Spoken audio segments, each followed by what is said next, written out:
Hi friends, मैं प्रशांत कुमार आज आपके लिए लेकर के आया हूँ रीजनिंग का एक चैप्टर डाइस। आज हम लोग डाइस के बारे में पढ़ेंगे। तो स्टार्ट करते हैं डाइस में पढ़ने के लिए। पहला डाइस में पढ़ते हैं एक प्रकार जनरल डाइस।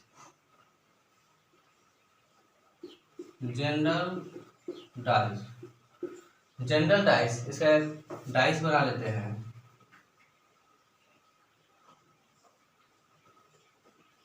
ये एक डाइस है। जनरल डाइस क्या कहता है? जनरल डाइस कहता है कि जनरल डाइस वो डाइस है जिसका अगल बगल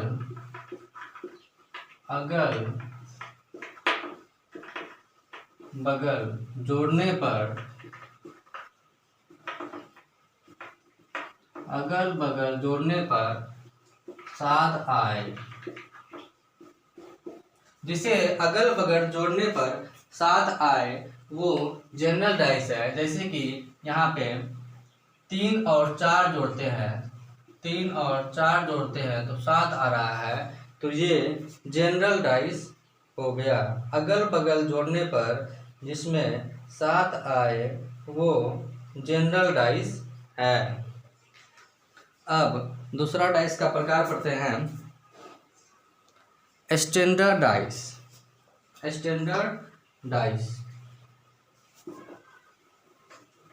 इसके बाद हम लोग क्वेश्चन पे आएंगे। दूसरा है स्टैंडर्ड डाइस।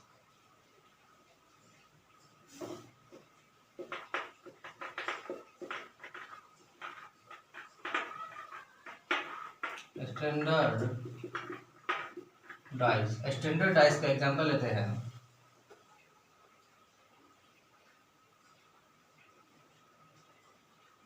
1, 5 और यहाँ पे ले लेते हैं 3। स्टैंडर्ड डाइस क्या कहता है? स्टैंडर्ड डाइस का जो नोट में लिखने वाली बात है वो ये है कि अगल बगल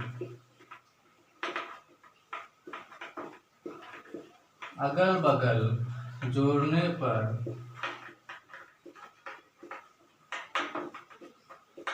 पर 7 नहीं आएगा, परंतु आमने सामने जोड़ने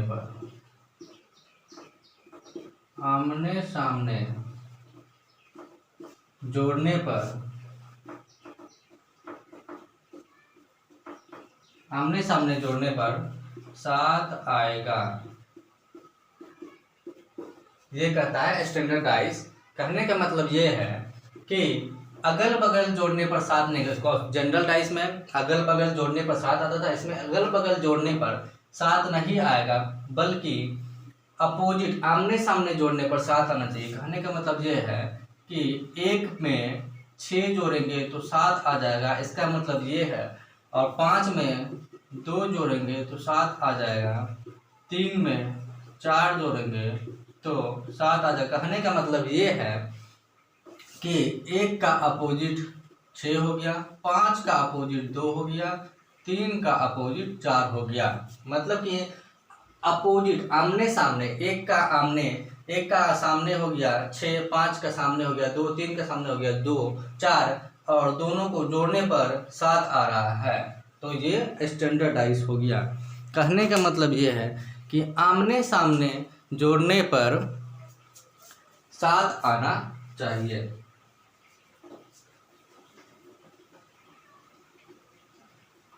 अब दोस्तों क्वेश्चन लेते हैं।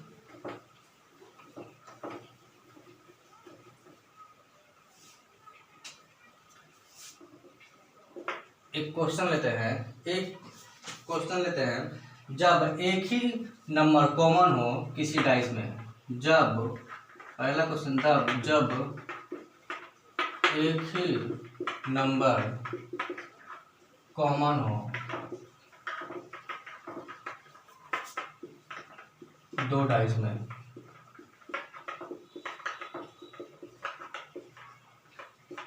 जब एक ही नंबर कॉमन हो 2 डाइस में, इसका कहने का मतलब ये है कि ये एक डाइस है,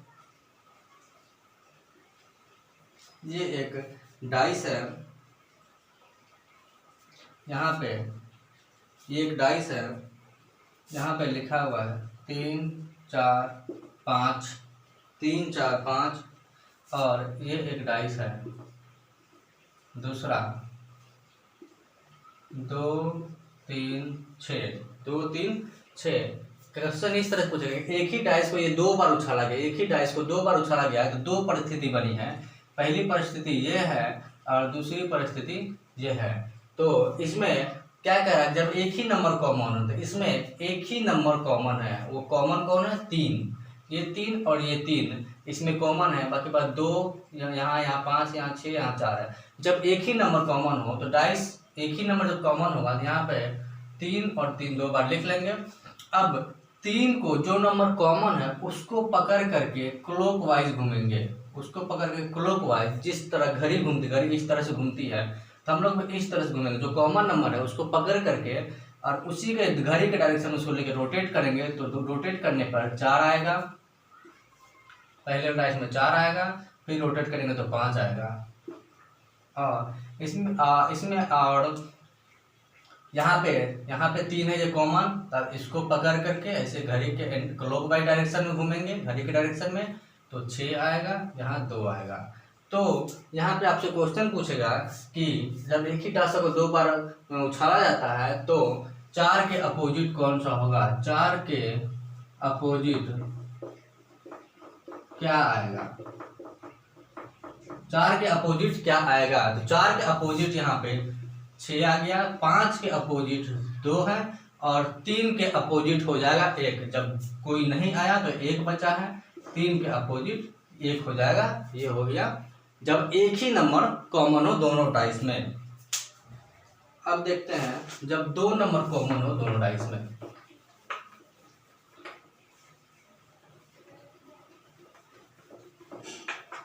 जब 2 नंबर कॉमन हो, जब 2 नंबर कॉमन हो बोथ डाइस में, बोथ डाइस में, इसका क्या मतलब है, ये एक डाइस है,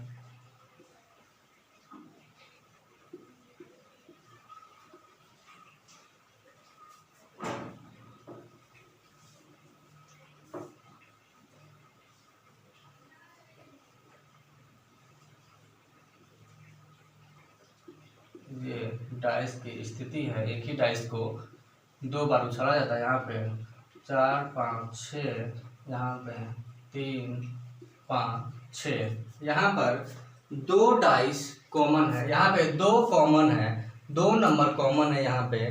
तो ये 2 नंबर कॉमन है तो इसको कैसे बनाएंगे, तो यहाँ पे 2 नंबर जब कॉमन है तो ऐसी स्थिति में कौन कौन सा जो कॉमन है, 5 कॉमन है, 6 कॉमन है, 5 कॉमन है, यहाँ पे 6 कॉमन है। तो ऐसी स्थिति में जो बचेगा, जो रेस्ट बच जाएगा 4 और 3, ये एक दूसरे का अपोजिट होगा।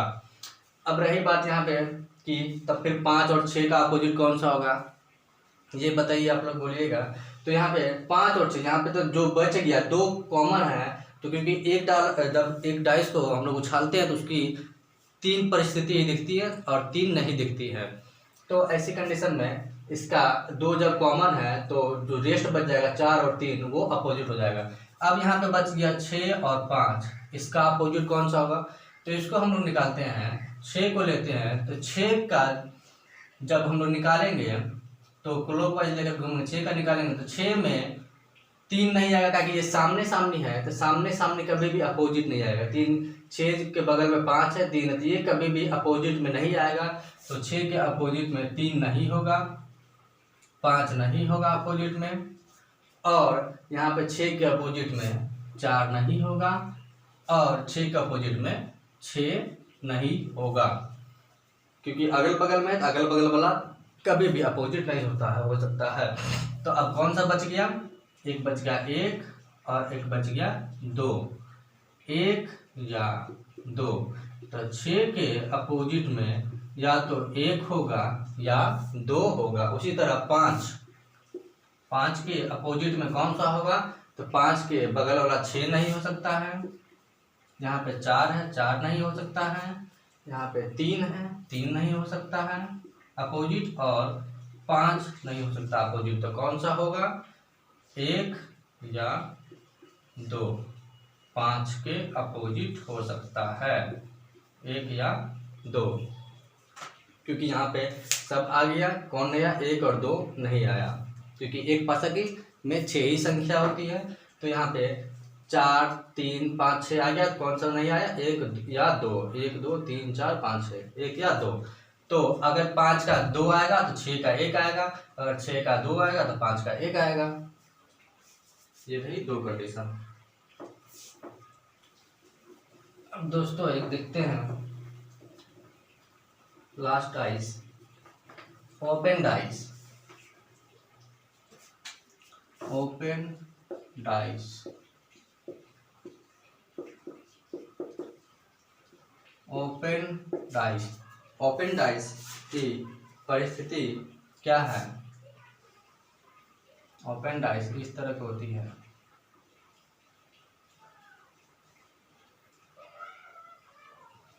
ये एक डाइस है, ओपन डाइस। 3, 5, 1, 4, यहाँ पे 2, यहाँ पे 6। ये ओपन डाइस है।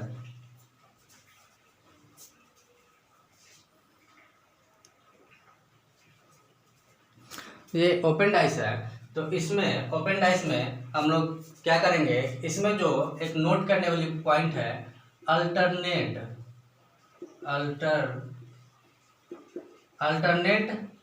नंबर एक दूसरे के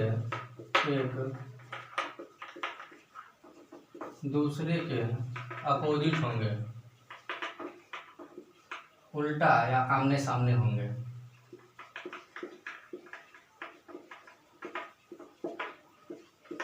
आमने सामने होंगे।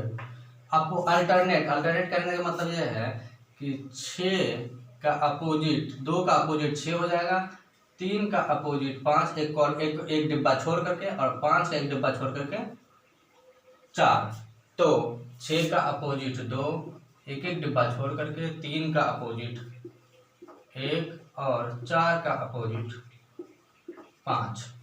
ये अपोजिट 6 का 2, 2 का 6, या 3 एक डिब्बा छोड़ देंगे 1 और 5 एक डिब्बा छोड़ करके 4। ये हो गया अपोजिट, ये हो गया ओपन डाइसेस। अब इस पे बेस्ड एक क्वेश्चन लेते हैं, ओपन डाइसेस के बेस्ड। ये एक डाइस है, एक क्वेश्चन है डाइस का। तो ये बोल रहा है कि ये डाइस खुला हुआ डाइस है, इस डाइस को मोड़ने पर ऐसे इसमें इनमें से कौन सी डाइस होगी?